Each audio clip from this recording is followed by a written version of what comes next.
ఆదాయానికి మించిన ఆస్తుల కేసులో రాష్ట్ర ఉన్నత విద్యాశాఖ మంత్రి కె పొన్ముడికి న్యాయమూర్తి జస్టిస్ జి జయచంద్ర 3 ఏళ్ల సాధారణ జైలు శిక్ష విధిస్తూ మద్రాస్ హైకోర్టు తీర్పు వెల్లడించింది. అలాగే కె పొన్ముడి దంపతులకు ఒక్కొక్కరికి 50 లక్షల చొప్పున జరిమానా విధించారు. ఇదే విషయంపై అన్నా డీఎంకే నేత కోవై సత్యన్ సెల్ఫ్ మేడ్ వీడియోలో మాట్లాడుతూ మద్రాస్ హైకోర్టు ఇచ్చిన తీర్పు కె పొన్ముడి డీఎంకే అంతమని అన్నారు. కె పొన్ముడితో పాటు మరో 12 మంది మంత్రులు క్రిమినల్ ఆరోపణలు ఎదుర్కొంటున్నారని, వారికి త్వరలో జైలు తలుపులు చూపిస్తామన్నారు.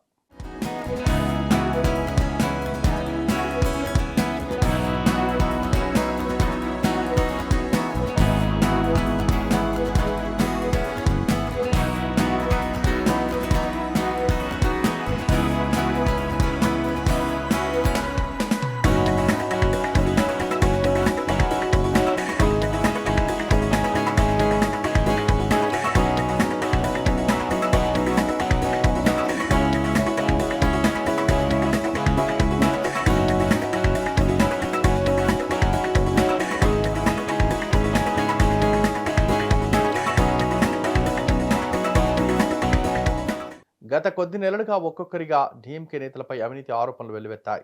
తమిళనాడు బీజేపీ అధ్యక్షుడు కుప్పస్వామి, అన్నామలై మొదలుపెట్టినటువంటి డీఎంకే ఫైల్స్ సృష్టించిన పెనుదుమారాన్ని తమిళ తంబిలు మరవక ముందే ఈ పరిణామం చోటు చేసుకోవడం డీఎంకే కార్యకర్తలకు మింగుడుపడని విషయం.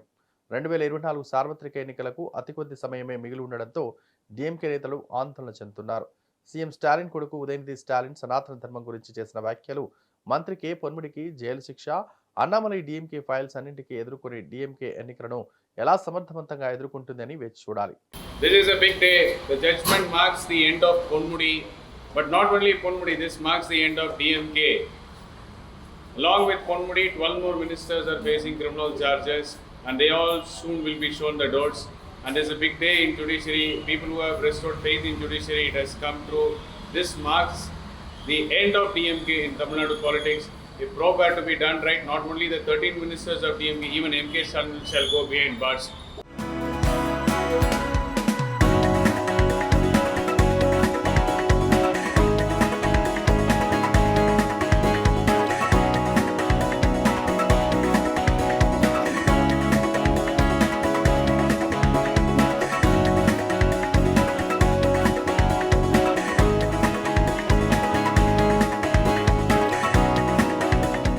ఈ వీడియో కనుక నచ్చినట్లయితే please like and share and subscribe.